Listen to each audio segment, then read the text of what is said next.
We are supporters of proud, historical teams, rich in tradition.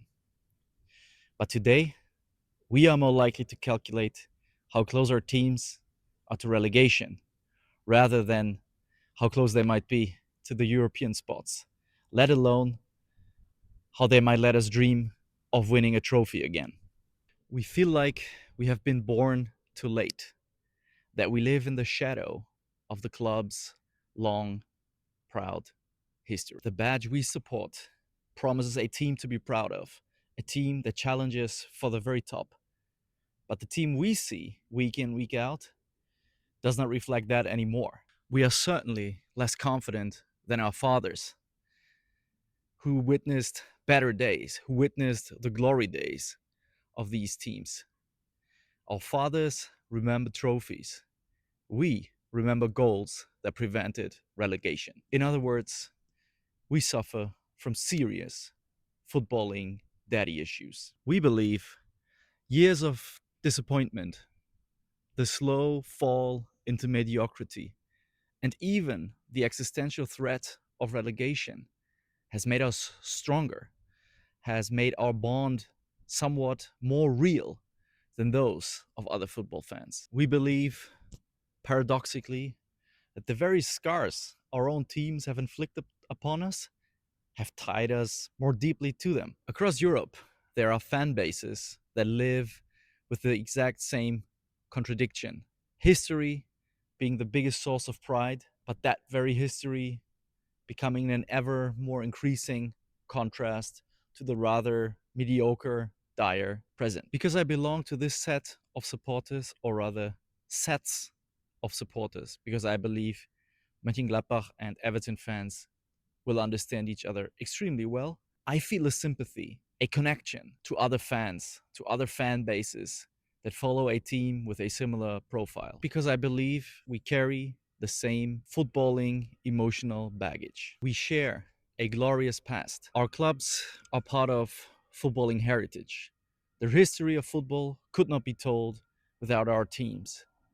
But years of decay, of descent into mediocrity, means that mainstream footballing discourse has slowly pushed us to the side. Such football teams and the collective psyche of their fan base fascinate me, and I want to understand more about them. Now, let me introduce you to two members of this strange family.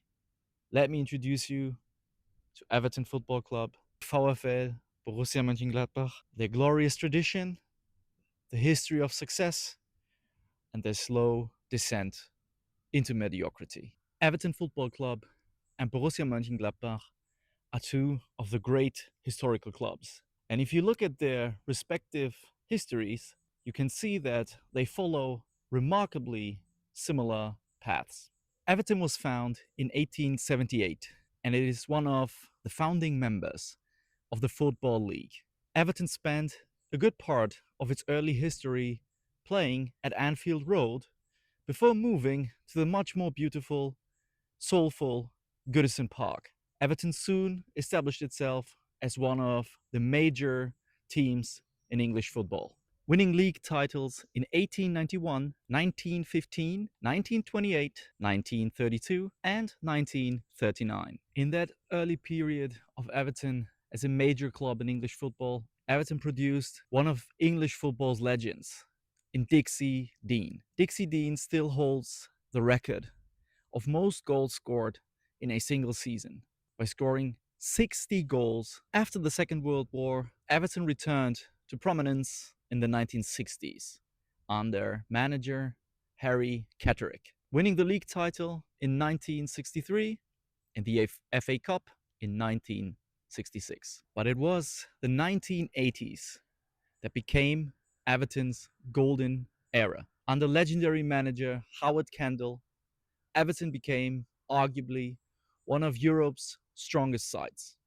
Led by legendary players like Neville Southall, Kevin Ratcliffe, Peter Reid, Trevor Steven, Graham Sharp, or Andy Gray, Everton managed to win the FA Cup in 1984, the league title in 1985 and 1987, and the European Cup Winners' Cup in 1985, beating Bayern Munich in the semi-final in what might be the greatest victory in Everton's history. This Everton side could have challenged for even greater honors in Europe, were it not for the Heysel disaster the same year. The Heysel disaster, ironically, involves Everton's greatest rival in Liverpool Football Club, and it took place on 29th May 1985 during the European final between Liverpool and Juventus in Brussels.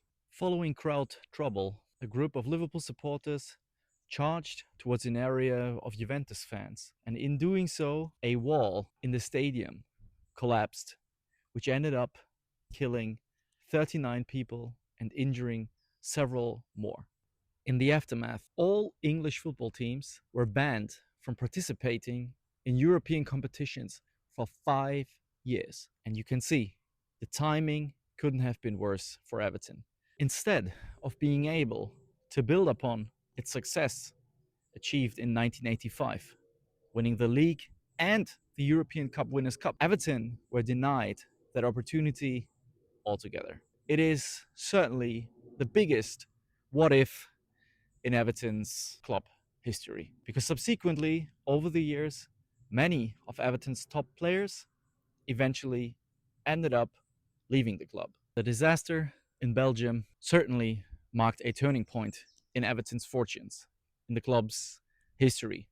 Because from that moment forward, the club could never reach the heights of 1985 ever again, instead falling into a slow and steady decline. Nevertheless, in 1995, Everton managed to win another trophy, the FA Cup, beating Manchester United 1-0.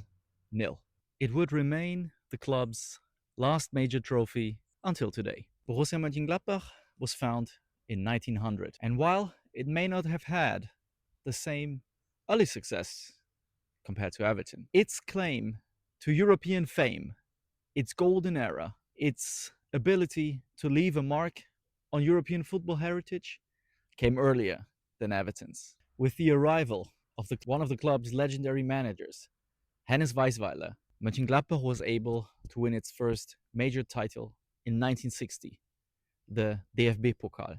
Under Hannes Weisweiler, Borussia built around an exceptionally talented young core of players, playing an attractive, forward-thinking, offensive footballing style. That's how this team became known as the Foals, Die Fohlen. And this investment in the 60s, the steady belief in young talent, in building a footballing identity around young players, paid off major honors in the 1970s. Between 1970 and 1977, Borussia Mönchengladbach was able to claim 5 league titles, also starring several players that won the World Cup with Germany in 1974. They were also able to lift the UEFA Cup 3 times and won the DFB Pokal again in 1973. In 1977, they even managed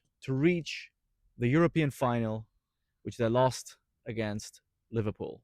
The club's legends come from this era: Günter Netzer, Jupp Heynckes, Berti Vogts, Rainer Bonhoff, Herbert Haki Wimmer, and Danish legend Allan Simonsen. While this legendary generation slowly disappeared, Gladbach remained one of Germany's strongest teams throughout the 1980s. And again, its last major honor came in 1995, winning the DFB Pokal once again, and as it stands, for one final time. Ironically, both clubs won their last major trophy in 1995, both winning the domestic cups in the summer of 1995.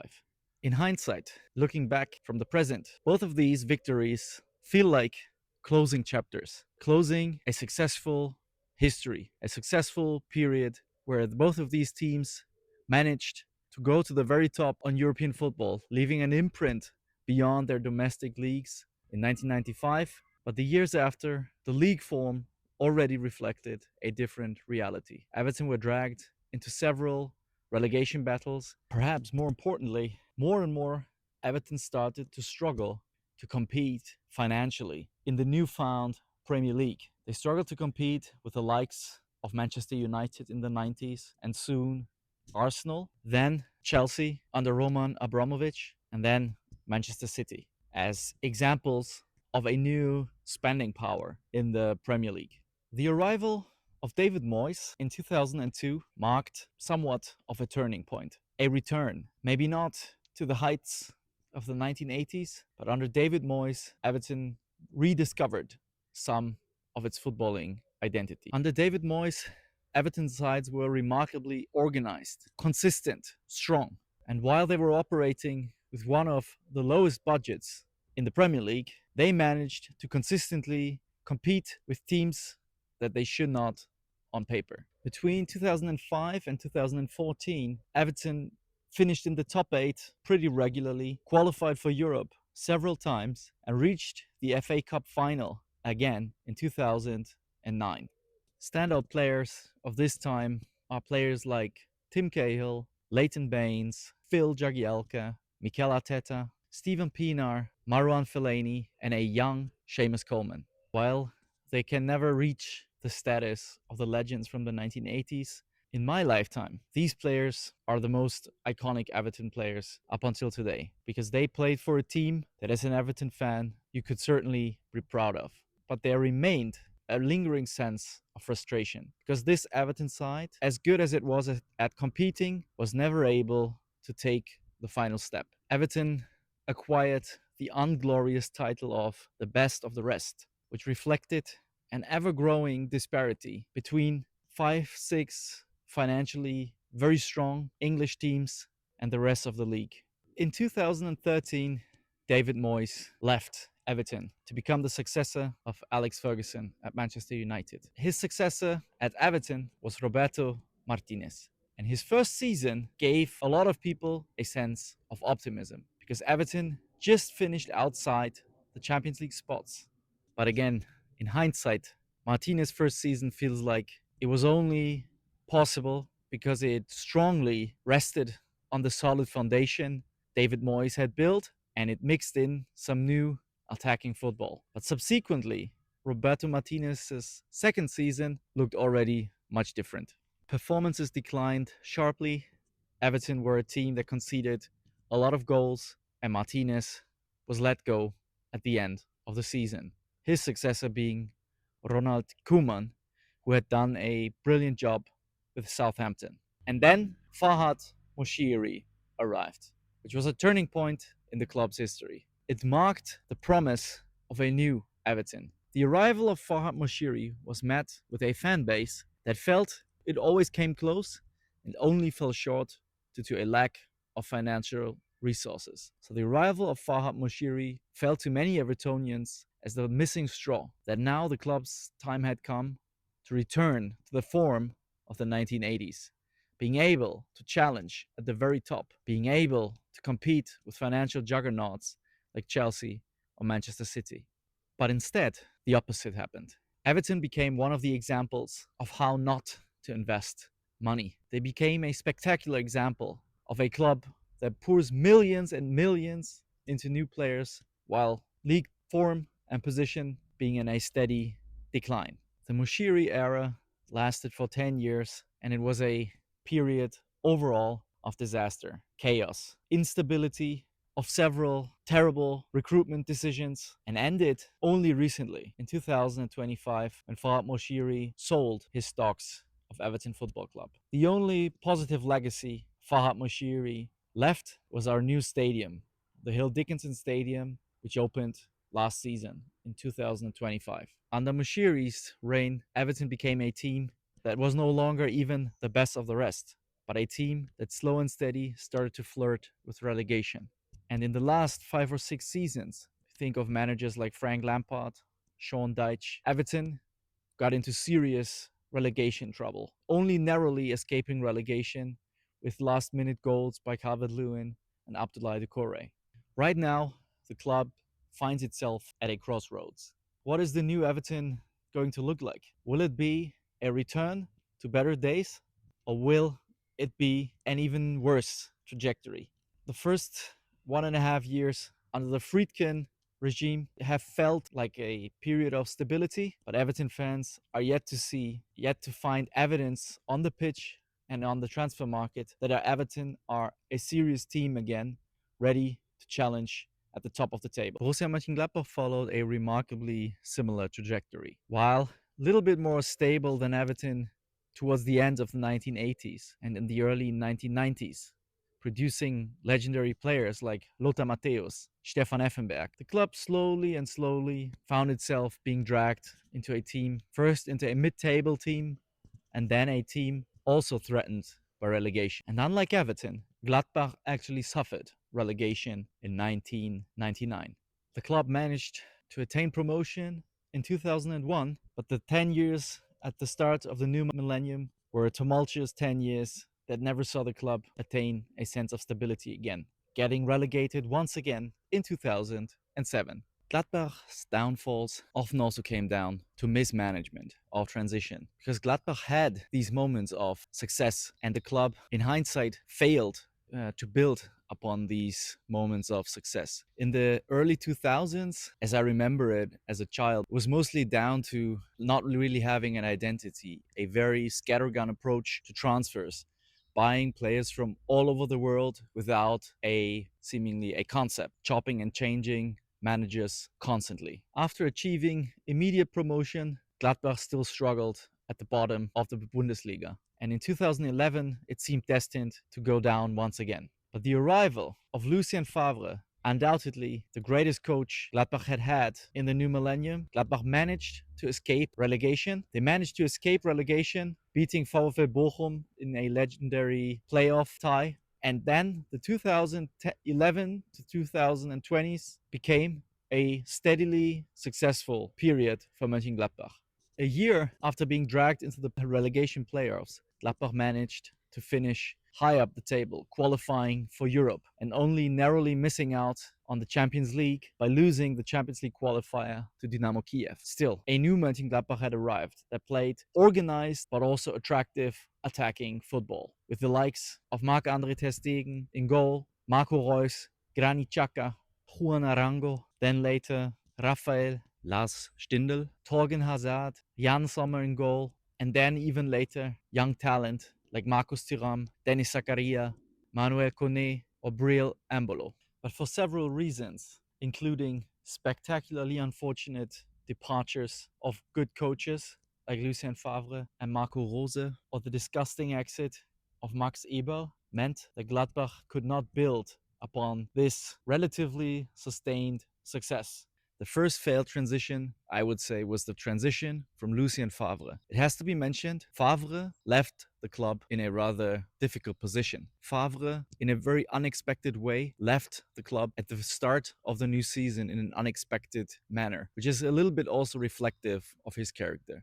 Because as good of a coach as he was always known to be a bit of a difficult character. So the club was asked to find a successor to the best coach it had in years with very short notice. But unfortunately, it failed to identify the right candidate, in my opinion. Because the club picked André Schubert, that was the wrong choice. Under André Schubert, the team played a completely different style of football, with a much more strong emphasis on attack. But similarly to Everton, the club moved from a solid foundation, a team with a strong defensive identity under David Moyes. Similarly, Gladbach under Favre, the club moved to a team that committed way too many men up front, but started leaking goals at the back. So Gladbach almost took a 180 turn in terms of its playing philosophy, which yes, destabilized the club. Within only a couple of months, the solidity at the back was gone. Nevertheless, the club managed to recover with some good management by Max Eber, and then identified another very good coach in Marco Rose, who unfortunately also decided to leave the club again after a couple of very successful years. And next to Rose, there's also the third name you have to mention, Max Eberl.